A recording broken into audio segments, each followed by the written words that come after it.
y'all. So I am in the car, but not currently sleeping in my car.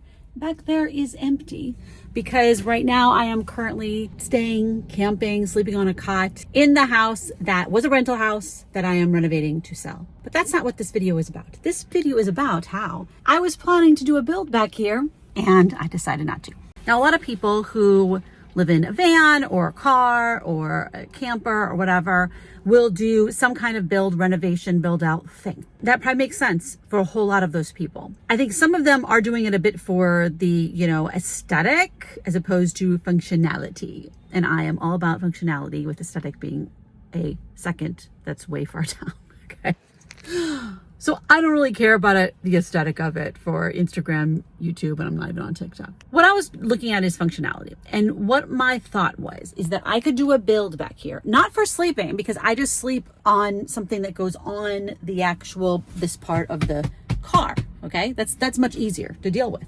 I did a build for my last vehicle when I was living in a Honda Civic. So I'm just sleeping on this. I mean, obviously with, a foam mattress on top of it. That works out great. Love it. What I was looking at is a build that would be for kind of cooking situation. So what I wanted to be able to do, and the idea of this was to open up the hatchback and then be able to cook kind of back there. And I've seen people do this in different vehicles, and I would have like a shelf going across and then another shelf and then have a pull out thing. I'm not talking about actual drawers or anything super complicated. I would have storage on the bottom and on the top. And so I made plans. So here I made plans. This is what I worked on Saturday, and actually drew out things with dimensions and all this kind of stuff. Now, you can't really just build it and then put it in, because as you can see, everything in there is angled and curved. Every single thing you put in there has to be cut custom, and every height you're doing it is different. I mean, it is complicated doing a build in almost any car. Box truck is probably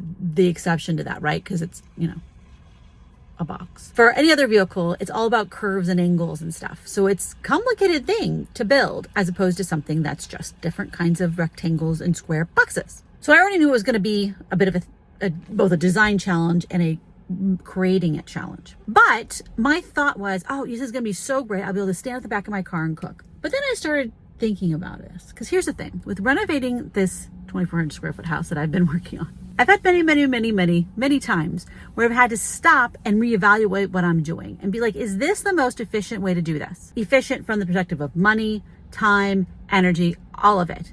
Or is there a way to get the result I want that is cheaper, easier, faster, everything? So I had to sit down and think about that for this. The truth is, I don't ever really cook with the hatchback open and cook on the back of the car. I don't really want to be cooking on top of my bed or right next to my bed. I'm a very messy cooking person, and so it doesn't really make sense for me to do that. Also, then you have to deal with the whole fact that the hatch is open, and so you have to trick the car to think that it's not open. Otherwise, you'll run the battery down. There's all that kind of an issue. Not a huge issue for me, because most of the time I'm going place, so I'm going to start the car not that long after, but still, there's that. I'm just like, do I really need that? Do I really actually want that? It's going to be a whole bunch of extra weight. It's actually going to be space that I can't use for other things because I have all this wood that has to be supported and everything. And I'm just like, I don't know if this actually makes any sense. And then I realized, what could I do that would get the same result? I want to be able to use my sink that my significant other gave me for Christmas last year.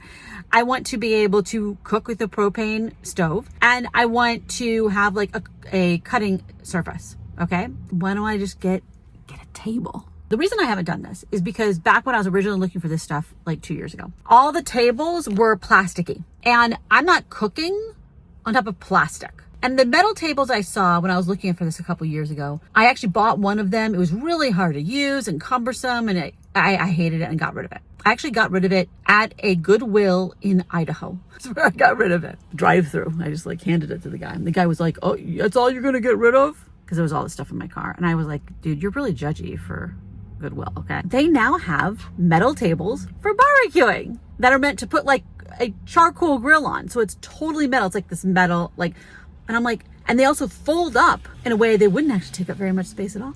They would take up less space than this build. So that's what I'm going to do. I put that on my wish list for Christmas or my birthday or whatever. And if someone doesn't buy it for me, I'll buy it for myself, and that's fine. And I think that will be great. So I'm very excited about that. Because the thing is, just storing stuff, having a shelf won't help, because I can just put stuff in there. That really wasn't what I was needing it for. If I want just a countertop high surface, why don't I just buy a countertop surface? So that would be significantly cheaper, way easier, way faster, because it's literally just buying a table. Okay, so the second thing I wanted to talk to you guys about is the warehouse. Now, I've made a bunch of videos about this, right? Why I got a warehouse instead of getting an apartment or something else, all the different reasons for it, why I've kept the warehouse. But I've also talked a lot in those videos about the problems. Right now I'm paying $800 a month for this warehouse space that I'm not at. So right now it's just a storage unit. So that's way too expensive for a storage unit. Even in the San Francisco Bay Area, it's way too expensive for a storage unit. A lot of the reasons I got the warehouse have not worked out. And I've talked about this in other videos. It's not a good place to get mail because their mailroom is ridiculous, is the short version of that. They're like, if you don't pick up mail within 24 hours, we're going to destroy it, which I don't really think is legal. But even putting that aside, it's actually not cool. Even if I wasn't traveling, you can't always pick up your mail in 24 hours. What if you're ill? What if you're in the hospital? What if you're on vacation? You know what I mean? Like, that's just bizarre. And also the contract says 2 weeks, so that's not cool. A lot of the things that I thought I was going to do, like selling products, hasn't happened. Recording in the warehouse doesn't work out. I rather just record in my car. That even for my law channel, that works out better and pulls better. So why even do anything else? And there are some things that about the warehouse that have been okay. So using it for a place to exist in the middle of the night, a place to go to the bathroom in the middle of the night, my last place to go to the bathroom before I go to bed to, brush my teeth and all that kind of stuff, to some extent. Not always. It's a big issue sometimes because the cleaning people are there cleaning the bathrooms, and they'll clean all 4 bathrooms, both men and both women's bathrooms at the same time. And it's like, dude, there's people working, and I'm not the only one there at that time. There's other people who are working, and you don't have a bathroom because they've closed them for an hour and a half. Like, there's a lot of things like that that are just, mildly frustrating. And yes, I can cook there, but the sink and actual running water is in the break room. So I have to carry all my dishes over there. So that's, kind of a hassle. And also, if I can't wash my hands while I'm cooking, and yeah, I can use gloves, but it's actually not significantly better than cooking in a car, is the short version of that. Not really that much better. It's not climate controlled, so it's a little bit cooler than outside in the summer. I'm not in the sun. It's a little bit warmer than the outside in the winter, but not that much really. Don't get climate control. It is sort of private. No one can see me while I'm in there, but I can hear everything and someone could hear me. And it's loud all the time, and there's noises all the time. I am able to put my foam couch, which is nice. I mean, so nice to be able to sit down and put my feet up on a couch. It is nice to sit and work at a desk. Is it $800 a month nicer? I'm thinking it's not. So what I've been thinking about is, what are the solutions I can put together to get every benefit from the warehouse, and also maybe some more. And it would be piecemeal, not one thing, okay? Because renting out an office space or renting an apartment would cost way more money. I'm talking about getting something that's less than $800, okay? So first, obviously, a storage unit to store the stuff, okay? That's straightforward. This time, I've learned my lesson, and I want to drive up one that's like a 10 by 10 drive up that I can drive right up to and get my stuff put in and out of the car. No hassle, simple and easy. There's specials where I could get it for like $100 and whatever dollars a month, but the actual real price, once they raise it, because they always raise it, would probably be more like $250 a month, but let's just call it $250.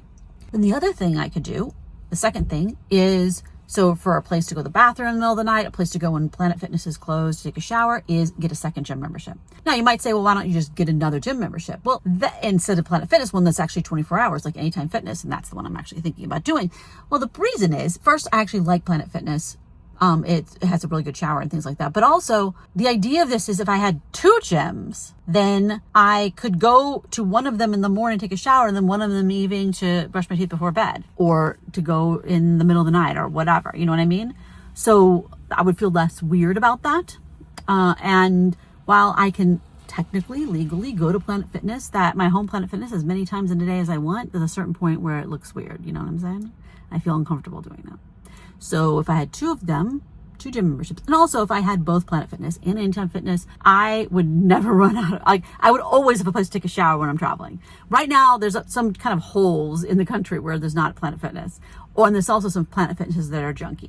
So, you think if you have 2 entire chains, you probably always have a place that's half decent to take a shower when you're traveling. And then also have just way more places in town. That's a maybe. The third thing that I'm really thinking I'm going to do is get a co-working space membership. Co-working space membership prices are wildly different depending upon where you are in the country. That's also true about storage units. In this city that I'm in right now in the Midwest, I could get a storage unit for $19 a month, where in the Bay Area, that would be a couple $100 a month. Okay. Same kind of thing with co-working space. Here, I could get a co-working space for $49 a month. That would be 24/7 access and all the things. I wouldn't have a dedicated desk, but like to share. That same concept in the Silicon Valley is $250 a month. But let's look at that.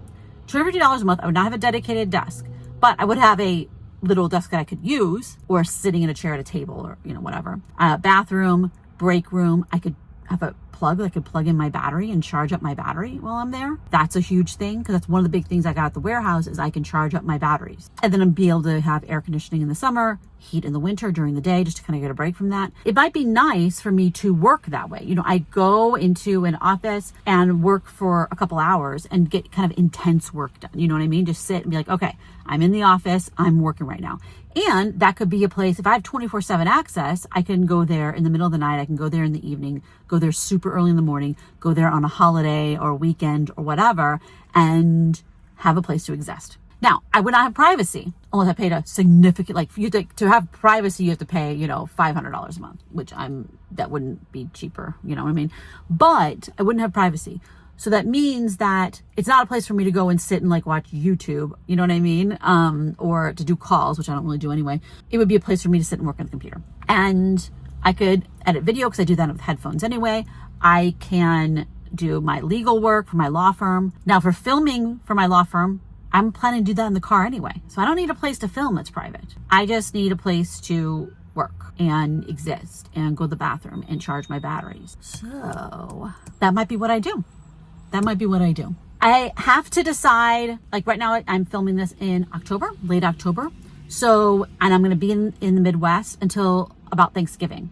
So I need to decide before Thanksgiving so I can give notice. So I can give 1 month's notice, and then I would move out in December, and I would just move all my stuff into storage. I wouldn't get the co-working space or anything yet because I'm going to be gone January and February probably. So I'd probably do is when I come back after I've completely finished renovating the house, which will be January, February. Then when I come back to California, that's when I would get the co-working space. That's one of the things I'm thinking about, also getting the Anytime Fitness membership because it's much cheaper than co-working space in that part of the world. And so I could get the anytime that would give me ability to have another place to go to the bathroom and take showers. And that would actually be an interesting test to see how Anytime Fitness works when I'm traveling back, because the Planet Fitnesses that are along the way, the route that I go to get to the Midwest from California, which I do regularly now, and I will keep doing sometimes in the future because my parents live here and everything. And also I'm traveling those parts of the world. There's a lot of areas where the Planet Fitnesses are terrible. No hot water literally at all, like cold water and like dirty, like disgusting. Maybe Anytime Fitness would be better, There's a bunch of them in kind of smaller towns and smaller cities. So it'd be something to try at least. It'd be something to try. So for you, if you live in a vehicle or a van or a camper or an RV or whatever, how are you kind of putting together your solutions for, especially being in town, for charging things and going to the bathroom and taking a shower and places to get in air conditioning and heat and all that kind of stuff? Obviously, the things I'm talking about cost hundreds of dollars. Part of that's because they're in the Silicon Valley. It'd be so much cheaper around here to do the exact same solutions. Maybe $150 here, maybe less than that. Like so much cheaper here in the Midwest. And you might be all like, why don't you do it in the Midwest? So there's a long list of reasons, but the big ones is that's where my son is. That's where my significant other is. That's where all my stuff is right now. So moving everything would be a giant hassle. That's where I'm licensed to practice law. And that's how I make money. So I will most likely keep it being in California as my home base for the next, 20 years. Like as long as I'm still working as a lawyer, that's what's going to be my home base. It might be in a different part of California, and that's a different kind of a video. It just might be in a small town, different part of California that's much cheaper, where I could actually buy a house to renovate or land to put something on, something like that. I don't know. That's still up in the air. That's like a 2028 kind of a thing that I'm going to do. All right, I'm going to sign off so I can go into the grocery store, because when I went grocery shopping yesterday, I didn't buy cheese for like sandwiches. And I'm just like, I cannot make a sandwich with no cheese. Like that is not acceptable. So I need to go buy cheese, and I need to go buy alcohol wipes so I can put my next CGM on my arm. Otherwise, I hope you are having a lovely day, a lovely week, a lovely month, and I will talk to you all next time. Bye-bye.